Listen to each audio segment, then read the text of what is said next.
How's everybody doing? This next story is by Chopin. It's called The Story of an Hour. Just want to remind everybody that we do have a Reddit forum going. Just look me up, Jester. It's what you guys are being assigned to read. Leave a comment. There's also Instagram, Twitter, and the YouTube that you can also leave comments of what your assigned reading is. So I can read it for you and you can just listen to it on your way to work or during your workout or walking from one class to another or whatever. Right? So this is The Story of an Hour by Chopin. Knowing that Miss Mallard was afflicted with a heart trouble, great care was taken to break to her as gently as possible the news of her husband's death. It was her sister, Josephine, who told her. In broken sentences, veiled hints that revealed in half concealing her husband's friend Richards was there, too, near her. It was he who had been in the newspaper office when intelligence of the railroad disaster was received, with Brentley Mallard's name leading the list of killed. He had only taken the time to assure himself of its truth by a second telegram, and had hastened to forestall any less careful, less tender friend in bearing the sad message. She did not hear the story as many women have heard the same, with the paralyzed inability to accept its significance. She wept at once, with sudden, wild abandonment, in her sister's arms. When the storm of the grief had spent itself, she went away to her room alone. She would have no one follow her. There stood, facing the open window, a comfortable, roomy armchair. In this she sank, pressed down by a physical exhaustion that haunted her body and seemed to reach into her soul. She could see in the open square before her house the tops of trees that were all a quiver with a new spring life. The delicious breath of rain was in the air. In the street below, a peddler was crying his wares. The notes of a distant song which some was singing reached her faintly, and countless sparrows were twittering in the eaves. There were patches of blue sky showing here and there through the clouds that had met and piled one above the other in the west facing her window.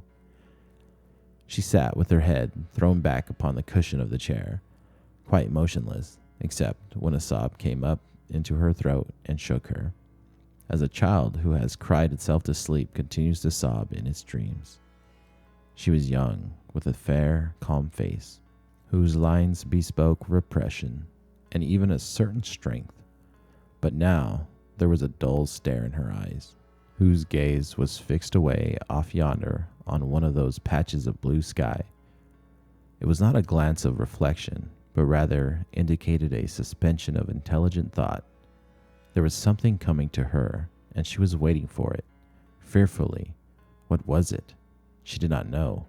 It was too subtle and elusive to name, but she felt it, creeping out of the sky, reaching toward her through the sounds, the scents, the color that filled the air. Now her bosom rose and fell tumultuously. She was beginning to recognize this thing that was approaching to possess her, and she was striving to beat it back with her will.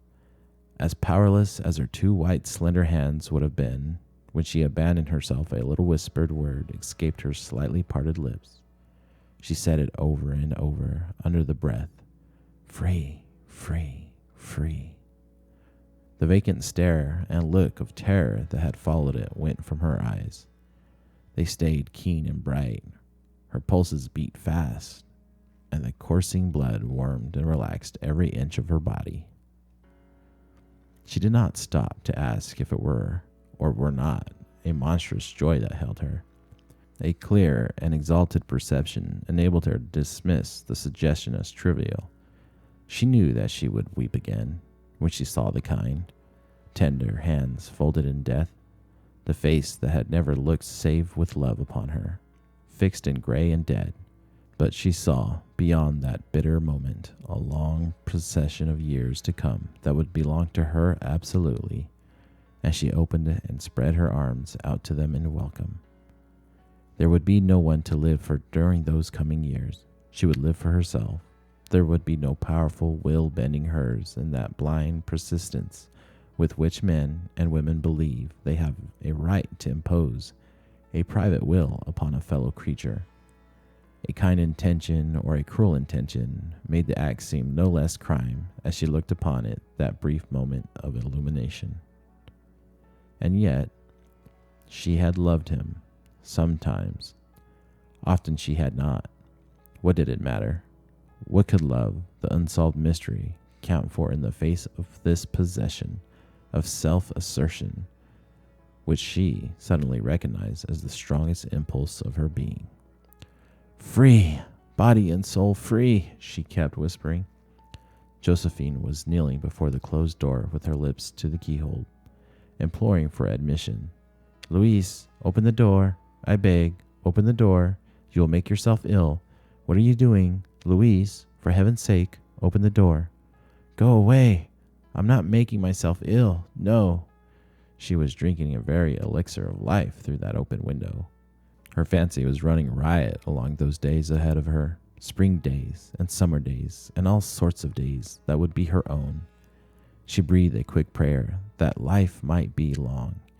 It was only yesterday that she had thought with a shudder that life might be long. She arose at length and opened the door to her sister's importunities. There was a feverish triumph in her eyes, and she carried herself unwittingly like a goddess of victory. She clasped her sister's waist, and together they descended the stairs. Richard stood waiting for them at the bottom. Someone was opening the front door with a latchkey. It was Bentley Mallard who entered, a little travel-stained, composedly carrying his gripsack and umbrella. He had been far from the scene of the accident, and did not even know there had been one. He stood amazed at Josephine's piercing cry, at Richard's quick motion to screen him from the view of his wife. When the doctors came, they said she had died of heart disease, of the joy that kills.